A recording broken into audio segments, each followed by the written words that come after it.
to discuss about the quorum sensing. So जिस तरीके से हम भी आपस में जैसे कम्युनिकेट करते हैं, हमारी एक लैंग्वेज है, हिंदी में बात करते हैं, पंजाबी में बात करते हैं, इंग्लिश में बात करते हैं, ऐसी डॉग्स आपस में बातें करते हैं अपनी लैंग्वेज में, ऐसी बैक्टीरियाज भी आपस में कम्युनिकेट करते हैं। और वो जो कम्युनिकेट कर रहे हैं उस प्रोसेस को हम क्यूरम सेंसिंग बोलते हैं। किस तरीके से उनमें आपस में कम्युनिकेशन होता है, that is quorum sensing. So it is a bacterial communication phenomena that allows the bacteria to communicate. अब वो कम्युनिकेट कैसे करते हैं, कुछ सिग्नल मॉलिक्यूल्स सिक्रीट होते हैं. सपोज़ करो कि ये एक बैक्टीरिया है, ये बैक्टीरिया कुछ केमिकल्स रिलीज़ करेगा, कुछ सिग्नल मॉलिक्यूल्स रिलीज़ करेगा. एंड इसी बैक्टीरिया के ऊपर क्या होता है, सेम बैक्टीरिया के ऊपर रिसेप्टर्स भी होते हैं, यहाँ पर रिसेप्टर्स भी होते हैं. सो ये जैसे सपोज़ करो ये बैक्टीरिया, इसने कुछ केमिकल मॉलिक्यूल सिक्रीट करे जिसको हम ऑटो इंड्यूसर्स बोलते हैं. ये जो सिग्नल मॉलिक्यूल्स हैं इनको हम क्या बोलते हैं, ऑटो इंड्यूसर्स बोलते हैं. तो इस बैक्टीरिया ने ये रिलीज़ करे. अब इसी बैक्टीरिया के ऊपर क्या होता है, रिसेप्टर होता है. सभी बैक्टीरियाज के ऊपर दूसरा बैक्टीरिया, उसके पास भी रिसेप्टर प्रेजेंट है. तो अब ये जो ऑटो इंड्यूसर्स हैं they will bind to that receptor. वो उस रिसेप्टर से बाइंड करेंगे. बाइंड करने के बाद वो क्या करते हैं, कुछ जीन्स होते हैं, कुछ स्पेसिफिक जीन्स होते हैं, उनका ट्रांसक्रिप्शन कराते हैं. एंड ट्रांसक्रिप्शन होने के बाद में एक्सप्रेशन होता है. सो इनको ऑटो इंड्यूसर्स क्यों बोला गया है, क्योंकि ये खुद की सिंथेसिस करवाते हैं. जैसे ये जो जीन्स हैं, these genes code for the auto inducer synthesis. Auto inducer synthesis. अब जब ऑटो इंड्यूसर सिंथेसिस के लिए कोड कर रहे हैं तो जब ट्रांसक्रिप्शन होगा तो इनसे जो भी प्रोटीन्स या एंजाइम्स बनेंगे उनसे क्या होगा, ऑटो इंड्यूसर्स का प्रोडक्शन होगा. सो क्योंकि वो खुद की प्रोडक्शन करा रहे हैं इसलिए इनका नाम ऑटो इंड्यूसर्स रखा गया. सो क्यूरम सेंसिंग क्या है, it is the interaction between the bacterial cells by the chemical signaling, through the chemical signaling. So interaction हो रही है बैक्टीरियल सेल्स में केमिकल सिग्नलिंग से. सो आपस में उनके में कम्युनिकेशन हो रही है. अब ये जो क्यूरम सेंसिंग है, ये जो कम्युनिकेशन है वो किस लिए हेल्पफुल है, इससे बैक्टीरिया अपनी जो पॉपुलेशन है उसको कंट्रोल कर सकते हैं, अपने जीन एक्सप्रेशन को रेगुलेट कर सकते हैं. They can regulate their gene expression, therefore the behavior. So concentration जो है ऑटो इंड्यूसर का इन द सराउंडिंग मीडियम वो डिपेंड करता है on the cell population density. Because as the bacterial population grows the concentration of these auto inducers in the surrounding medium that will also increase. जितने ज़्यादा bacterias आसपास होंगे वो ज़्यादा auto inducers secrete करेंगे, जिससे क्या होगा, अल्टीमेटली और ज़्यादा ऑटो इंड्यूसर मॉलिक्यूल सिंथेसाइज होंगे. बिकॉज ऑटो इंड्यूसर्स यानी कि वो खुद की सिंथेसिस वाले जीन को क्या करते हैं, एक्टिवेट कर देते हैं. So detection of a minimal threshold stimulatory concentration of an auto-inducer leads to the alternation in the gene expression. Quorum sensing is used for regulating the processes like symbiosis, virulence, competence, conjugation, antibiotic production, motility, sporulation, luminescence, etc. So bacteria जो है इन सभी processes को regulate करने के लिए क्यूरम sensing perform करते हैं. अब क्यूरम सेंसिंग दोनों बैक्टीरियाज के अंदर हो सकती है, ग्राम पॉजिटिव के अंदर भी हो सकती है, ग्राम नेगेटिव के अंदर भी हो सकती है. दोनों में फ़र्क क्या है, देखो जो ग्राम नेगेटिव बैक्टीरियाज हैं वो सिक्रीट करते हैं, मतलब वो जो auto inducers signal molecule secrete कर रहे हैं वो क्या होता है, AHL होता है, which is an acetyl homoserine lactone. ठीक है, मतलब जो उनके लिए ऑटो इंड्यूसर है, ऑटो इंड्यूसर सिग्नल मॉलिक्यूल्स जो वो रिलीज़ कर रहे हैं उनका नाम क्या है, AHL है. अब ये जो AHL होता है वो लिपोफिलिक होते हैं. लिपोफिलिक माने कि वो ईजिली प्लाज्मा मेम्ब्रेन को क्रॉस कर सकते हैं. सपोज़ ये बैक्टीरिया का प्लाज्मा मेम्ब्रेन है, वो ईजिली जो है क्रॉस कर सकते हैं, अंदर आ सकते हैं, बाहर जा सकते हैं. वहीं अगर हम बात करें ग्राम पॉजिटिव बैक्टीरियाज की, तो यहाँ पर जो ये ऑटो इंड्यूसर है इनके केस में that is oligopeptides which is not lipophilic, तो वो खुद से जो है अपना जो प्लाज्मा मेम्ब्रेन है बैक्टीरिया की उसके आर पार नहीं जा सकता है, तो उसको बाहर ले जाने के लिए, अंदर लाने के लिए हमें किसी और की ज़रूरत पड़ेगी, विच इज़ ट्रांसपोर्टर और द कैरियर और एनी अदर चैनल। उसके लिए हमें ज़रूरत पड़ेगी for in case of the gram positive bacteria. So suppose करो कि बैक्टीरियाज को ना अपनी पॉपुलेशन बढ़ानी है, तो वो क्या करेंगे, ये सिग्नल मॉलिक्यूल्स ऑटो इंड्यूसर्स को रिलीज़ करेंगे, बहुत ज़्यादा अमाउंट में रिलीज़ करेंगे, जिससे ये ऑटो इंड्यूसर्स क्या करेंगे, ट्रांसक्रिप्शन को रेगुलेट करेंगे, किसी पर्टिकुलर जीन के ट्रांसक्रिप्शन कराएंगे, और ऑटो इंड्यूसर्स जीन जो है वो और ज़्यादा ऑटो इंड्यूसर्स बनेंगे, तो वो इस तरीके से अपनी पॉपुलेशन को कंट्रोल कर सकते हैं। सबसे पहले अगर हम एक एग्जाम्पल लें gram negative bacteria which is Vibrio fischeri. अब ये जो सबसे पहले जो ये फिनोमिना है क्यूरम सेंसिंग का जो डिस्कवरी है वो इसी बैक्टीरिया के ऊपर किया गया था, विच इज़ विब्रियो फिशरी। सो ये जो बैक्टीरियाज़ है वो सिम्बायोटिक रिलेशनशिप में रहते हैं स्क्विड्स के साथ में। So this is the squid. तो स्क्विड के जो लाइट ऑर्गन है वहाँ पर ये बैक्टीरियाज रहते हैं। अब सिम्बायोटिक रिलेशनशिप माने कि दोनों को फ़ायदा हो रहा है, उस एनिमल को भी फ़ायदा हो रहा है, यानी कि स्क्विड को भी फ़ायदा हो रहा है, और इन बैक्टीरियाज को भी फ़ायदा हो रहा है। बैक्टीरियाज को क्या मिल जाता है, न्यूट्रिएंट्स मिल जाते हैं from the that animal squid, और जो हमारा स्क्विड है उसको ल्यूमिनेसेंस मिल जाती है, क्योंकि जो बैक्टीरियाज है वो क्या करते हैं, ल्यूमिनेसेंस प्रोड्यूस करते हैं, जो कि उसे हंट होने से बचाता है और एनिमल से बचाता है, डिफेंस के तौर पर वो काम करता है। सो रात के टाइम पे जब मूनलाइट पड़ती है सी के ऊपर, तो रात के टाइम पे जो स्क्विड है वो अपना शिकार करने के लिए, सपोज़ ये हमारे पास मूनलाइट है, यहाँ पे मून है हमारा, और ये हमारा स्क्विड है, ठीक है, ये हमारा स्क्विड है, और यहाँ पे लार्ज फिशेस है।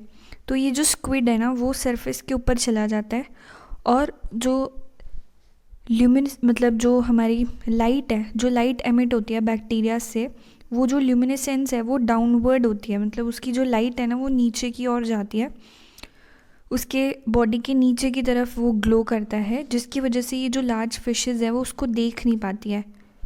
उनको लगता है कि ये मून लाइट ही है जो सरफेस पे पड़ रही है, बल्कि वो स्क्विड होता है, तो उसको एज अ प्रोटेक्ट करती है ये लाइट। सो जब बैक्टीरियाज, अब एक बैक्टीरिया से काम नहीं चलेगा, हमें यहाँ पे यूनिटी की ज़रूरत है, ठीक है, एक बैक्टीरिया से काम नहीं चलता, बहुत सारे बैक्टीरियाज चाहिए, तभी बायोल्यूमिनेसेंस पॉसिबल है, क्योंकि जितने ज़्यादा बैक्टीरियाज होंगे वो उतने ज़्यादा केमिकल्स सिग्नल जो है दैट इज़ ऑटो इंड्यूसर्स उतने ज़्यादा सिक्रीट करेंगे, एंड देयरफॉर बायोल्यूमिनेसेंस आपको देखने को मिलेगा। सो सपोज़ करते हैं कि ये हमारे पास एक बैक्टीरिया है, उस बैक्टीरिया के अंदर ये हमारे पास लैक ऑपेरॉन है, नॉट लैक ऑपेरॉन बट हमारे पास यहाँ पे लक्स सिस्टम है, लक्स ऑपेरॉन है। सो अब क्या होता है कि यहाँ पे आप देख रहे हैं हमारे पास कुछ जीन्स हैं, लक्स आर, लक्स आई, फिर हमारे पास यहाँ पे स्ट्रक्चरल जीन्स हैं which is lux C, lux D, lux A, B, E and G. तो ये हमारे पास क्या है, स्ट्रक्चरल जीन्स हैं। सो अब क्या होता है, लक्स आई जो जीन है वो सिंथेसाइज करता है AHL सिंथेस, जिससे कि क्या बनता है, AHL बनता है। AHL माने the autoinducer which is N acyl homoserine lactone, जो कि अभी अपने बात करी थी। तो अब ये जो AHL है, जिससे मैंने आपको बताया था कि ये लिपोफिलिक होता है, तो वो आसानी से सेल मेम्ब्रेन को, प्लाज्मा मेम्ब्रेन को क्रॉस कर सकता है, तो वो बाहर चला जाता है, तो डिफ्यूज़ आउट हो जाएगा, वो जो बैक्टीरियल सेल है उसके बाहर चला जाएगा। अब ऐसा क्यों होता है, क्योंकि जो डिफ्यूजन होता है, डिफ्यूजन जो होता है वो हाई कंसनट्रेशन से लो कंसनट्रेशन में होता है। तो जब यहाँ पे बहुत सारे AHL बन जाएंगे तो सेल के अंदर जो AHL का लेवल है वो बहुत ज़्यादा बढ़ जाएगा, देयरफॉर जो मूवमेंट है वो हाई टू लो होता है, इन्वायरमेंट में लो कंसनट्रेशन है AHL की, तो अब ये जो केमिकल मॉलिक्यूल्स है वो बाहर की तरफ डिफ्यूज़ आउट हो जाएंगे, ठीक है। अब ये बाहर की ओर चले गए। अब देखो एक बैक्टीरिया तो है नहीं, ऐसे बहुत सारे बैक्टीरियाज हैं, ठीक है, यहाँ पे अपने चारों तरफ बहुत सारे बैक्टीरियाज बना दिया। अब ये सारे के सारे इतने सारे जो बैक्टीरियाज हैं वो सिमिलर उससे क्या करेंगे, AHL को सिक्रीट करेंगे, उनसे भी AHL जो है वो बाहर आ जाएगा। अब एक ऐसी कंडीशन आ जाएगी कि इन्वायरमेंट में बहुत ज़्यादा क्या आ जाएगा, AHL आ जाएंगे। तो यहाँ पे बहुत सारे क्या हो गए हमारे पास, AHL आ गए, यानी कि सेल के बाहर जो AHL का कंसंट्रेशन है वो बढ़ गया और सेल के अंदर अब कम हो गया। तो अब डिफ्यूजन होगा दोबारा से, यानी कि जो हाई कॉन्सेंट्रेशन से लो कॉन्सेंट्रेशन में मूवमेंट होएगी। तो अब आप देख रहे हैं कि यहाँ पर जो AHL है वो अब अंदर की तरफ डिफ्यूज़ होंगे। अब AHL जो है जब वो अंदर आएंगे तो अब क्या होता है, यहाँ पे एक LuxR जीन है जिससे लक्स प्रोटीन बना। अब वो लक्स प्रोटीन के साथ में बाइंड कर जाएंगे, मतलब जो हमारे AHL अंदर आए थे वो अब लक्स प्रोटीन के साथ में बाइंड हो जाएंगे। अब इससे क्या होगा, it will induce the lux I induce करेगा, मतलब इसको लक्स आई को पॉजिटिव सिग्नल देंगे ये, जैसे इनकी जो बाइंडिंग होगी उससे क्या होगा, लक्स आई को पॉजिटिव सिग्नल मिलेगा कि तुम ना और AHL बनाओ, ठीक है, उसको पॉजिटिव सिग्नल मिल गया। दूसरी चीज़ यहाँ पे क्या होगा कि जो RNA पॉलीमरेज है ये उसकी बाइंडिंग करा देगा, मतलब जो लक्स P और जो ये हमारा AHL बाइंड हुआ, इससे क्या होगा कि जो हमारा RNA जो पॉलीमरेज है, पॉलीमरेज की यहाँ पर बाइंडिंग होगी और पॉलीमरेज की बाइंडिंग होगी तो ट्रांसक्रिप्शन हो जाएगा, ट्रांसक्रिप्शन इनिशिएट हो जाएगा। तो ये जो हमारे स्ट्रक्चरल जीन्स थे इनका ट्रांसक्रिप्शन होगा, ट्रांसक्रिप्शन से mRNA बनेगा, फिर ट्रांसलेशन होगा, ट्रांसलेशन से प्रोटीन बनेगा। तो यहाँ पे बेसिकली जो लक्स P और ये जो हमारा AHL है इनका बाइंड होना काफ़ी ज़रूरी है, तभी जो है ट्रांसक्रिप्शन हो पाएगा, क्योंकि एंड में हमें क्या बन रहा है, ल्यूसीफेरेज जो मिलता है वो तभी मिलेगा जब स्ट्रक्चरल जीन्स का हमारे पास ट्रांसक्रिप्शन होगा। तो यही जो ल्यूसीफेरेज है यही क्या करता है, ल्यूमिनेसेंस को कॉज करता है, इसी की वजह से क्या होता है, ल्यूमिनेसेंस होता है। जो ल्यूसीफेरेज है वो एक फिर रिडॉक्स रिएक्शन को कैटेलाइज करता है जिससे कि फाइनली आपको ब्लू ग्रीन लाइट का प्रोडक्शन मिलता है, ठीक है। ये तो बात होगी हमारे पास ग्राम नेगेटिव बैक्टीरियाज की, जिसमें हमने विब्रियो फिशरी के बारे में बात की। अब हमारे पास एक और टाइप के बैक्टीरियाज होते हैं which is gram positive bacterias. अब ग्राम पॉजिटिव बैक्टीरियाज में हम फॉर एग्जांपल बैसिलस बैक्टीरियाज लेते हैं, तो यहाँ पर जो ऑटो इंड्यूसर्स हैं वो क्या है, ओलिगोपेप्टाइड्स हैं। तो देयर इज़ अ जीन, ठीक है, ओलिगोपेप्टाइड सिंथेसाइजिंग जीन है इस बैक्टीरिया के अंदर, उससे ओलिगोपेप्टाइड बना विच इज़ ऑटो इंड्यूसर। तो अब क्योंकि वो क्या नहीं है, लिपोफिलिक नहीं है, वो प्लाज्मा मेम्ब्रेन को क्रॉस नहीं कर सकते, तो उनको बाहर पहुंचाने के लिए हमें किसी की हेल्प लेनी पड़ेगी which is ATP dependent signal exporter. तो यहाँ पे एक्सपोर्टर जो है वो हेल्प करता है इन ओलिगोपेप्टाइड्स को सेल से बाहर निकाल देता है, ठीक है, सेल से बाहर आ गए, बहुत बढ़िया। अब क्या होता है कि यहाँ पर एक बैक्टीरिया तो है नहीं, ऐसे बहुत सारे बैक्टीरियाज हैं, इधर भी बहुत सारे बैक्टीरियाज हैं आसपास, इनसे भी क्या होता है, इसी तरीके से ओलिगोपेप्टाइड्स रिलीज़ होते हैं, बाहर आ जाते हैं। अब जब सेल के बाहर ओलिगोपेप्टाइड्स का कंसंट्रेशन बढ़ जाता है तो अब यहाँ पर बाइंडिंग होएगी। अब इसी बैक्टीरिया के ऊपर एक और हमारे पास देखो, ये जो ग्राम पॉजिटिव वाले बैक्टीरियाज है ना वो किसके ऊपर काम कर रहे हैं, they are having two component, इसको हम क्या बोलेंगे, टू कॉम्पोनेंट सिग्नलिंग। यहाँ पे क्या होती है, टू कॉम्पोनेंट सिग्नलिंग हो रही है, जिसमें कि हमारे पास दो चीज़ें हैं। एक तो है हमारे पास सेंसर काइनेज, ठीक है, एक हमारे पास क्या है, सेंसर काइनेज है, और दूसरा जो है हमारे पास दैट इज़ रिस्पॉन्स रेगुलेटर। दो मॉलिक्यूल्स हमारे पास है, सेंसर काइनेज और रिस्पॉन्स रेगुलेटर, दो मेन चीज़ें, दो कंपोनेंट्स हैं जो कि सिग्नलिंग में हेल्प कर रहे हैं। तो अब यहाँ पे सेंसर काइनेज जो है सरफेस के ऊपर जो होता है वहाँ पे ओलिगोपेप्टाइड बाइंड करेगा। अब ये जो सेंसर काइनेज है इसके पास हिस्टिडीन अमीनो एसिड जो है, अब बाइंडिंग के बाद क्या होता है, इस हिस्टिडीन अमीनो एसिड पे फॉस्फोराइलेशन होता है, इस पे फॉस्फेट ग्रुप ऐड होता है, फॉस्फेट ग्रुप ऐड हो गया। उसके बाद में यहाँ पर एक और जो हमारा कंपोनेंट है विच इज़ रिस्पॉन्स रेगुलेटर, इस रिस्पॉन्स रेगुलेटर के पास में एस्पार्टेट अमीनो एसिड होता है। अब ये जो हिस्टिडीन के पास फॉस्फेट था वो उस फॉस्फेट को ट्रांसफ़र कर देता है एस्पार्टेट के ऊपर। अब जिसकी वजह से क्या हो जाता है, यहाँ पर जो रिस्पॉन्स रेगुलेटर है वो एक्टिवेट हो जाता है। रिस्पॉन्स रेगुलेटर एक्टिवेट होगा तो वो लक्स प्रमोटर के साथ में बाइंड हो जाएगा, ठीक है। प्रमोटर के साथ बाइंड हो जाएगा तो जीन एक्सप्रेशन हो जाएगा, यानी कि जो ट्रांसक्रिप्शन है वो हो जाएगा।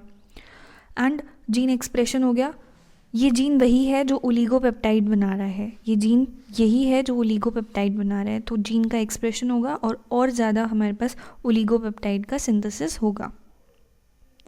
सो यहाँ पर ये जो रिस्पॉन्स रेगुलेटर है जिसके साथ में फॉस्फेट जब ऐड हो जाता है, जब वो एक्टिव हो जाता है, तो वो एक तरीके से ट्रांसक्रिप्शन फैक्टर की तरह काम करता है, जो कि प्रमोटर से बाइंड करता है और ट्रांसक्रिप्शन करा देता है।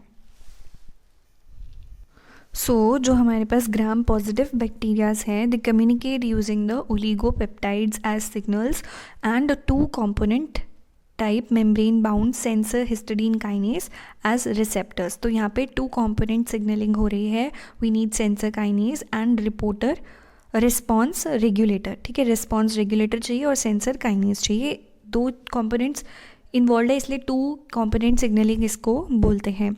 अब ये जो सिग्नलिंग है that is mediated by phosphorylation cascade, क्योंकि यहाँ पे फॉस्फोराइलेशन हो रही है, कि जब फॉस्फोराइलेशन होगी यानी कि जब फॉस्फेट ऐड होगा तभी वो एक्टिव होगा, एक्टिव स्टेट में आएगा जो हमारा रिस्पॉन्स रेगुलेटर है, राइट। जो फॉस्फोराइलेशन है वो इन्फ्लुएंस कर रहा है इस ट्रांसक्रिप्शन फैक्टर की एक्टिविटी को, कि अगर वो बाइंड होगा एक्टिव स्टेट में कब आएगा, जब उसकी फॉस्फोराइलेशन होगी।